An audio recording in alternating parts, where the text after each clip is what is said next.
Hello again. Now, this time I'm really excited about this one. I've been wanting to do this for a while.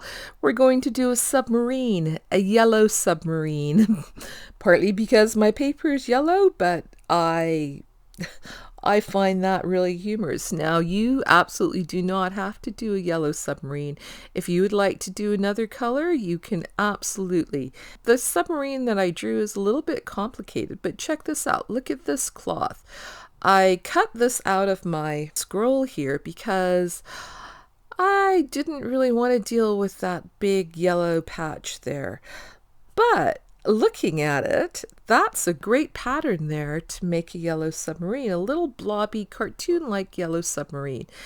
And I have a few of these bits that I've cut out, and most of the time in my scroll here, I have been working to cover them up and de-emphasize those really bright yellow and orange parts off that cloth that I chose to use. So it really makes me happy to find a way to actually emphasize that cloth. So I've cut out the barrel off the submarine, which is basically an egg shape, sort of strategically doing it so that those little scallops at the bottom look like windows. That's the thing I'm going for. And then I've cut out another piece again strategically so that there's that line there going vertically.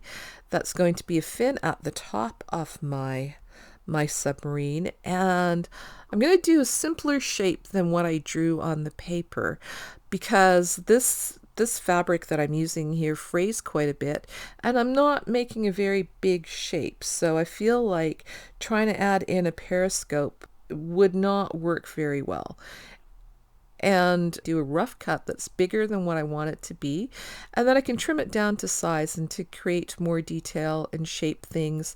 As you can see, I'm trimming off my bits of cloth, so that's my strategy. So I want that back fin there, that back, whatever that thing at the back is there, to be a little bit shaped, and I'm choosing some thread that I think is going to blend in with the color of my submarine nicely and layering things out.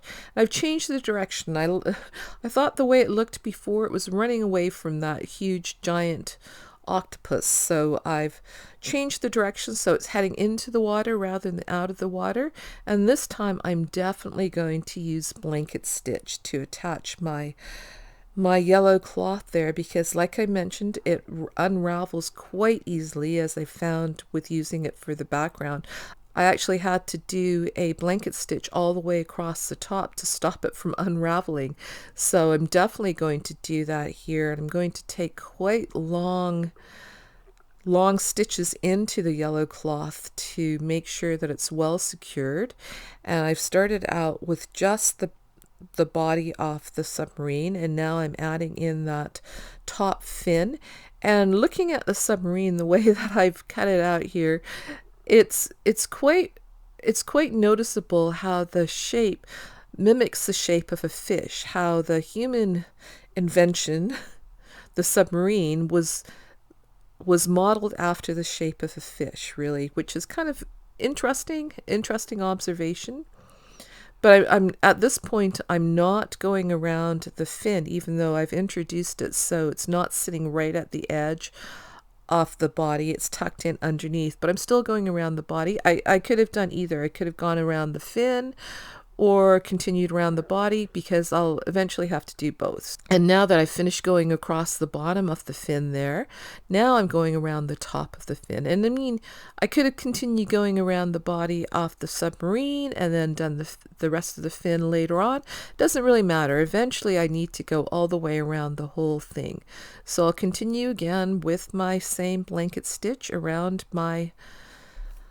the top fin there till I get all the way around to the back. And then in some places I'll have to backtrack or take some stitches across the back to get to the next part of the submarine that doesn't have any stitching on it, but that's all right. It's small enough that it's not a big deal. And now I've introduced that tail fin there, and I'm going to sew that in along the back edge of the body off my submarine, and this cloth really unravels a lot. And because here I haven't really overlapped them very much, so right now what I'm doing is I'm securing the tail fin at that edge there, but I've noticed that it isn't really doing a good job of catching the body as well. So I'll have to go back after I do these stitches and go back and stitch over the body as well in this part. And the other thing that I've noticed, which you may have noticed as well, is that my submarine is heading upwards. And I hadn't actually planned that. I had actually planned to have it going straight across, but a little bit of movement is good. So I quite like that, and that's become part of my story as well.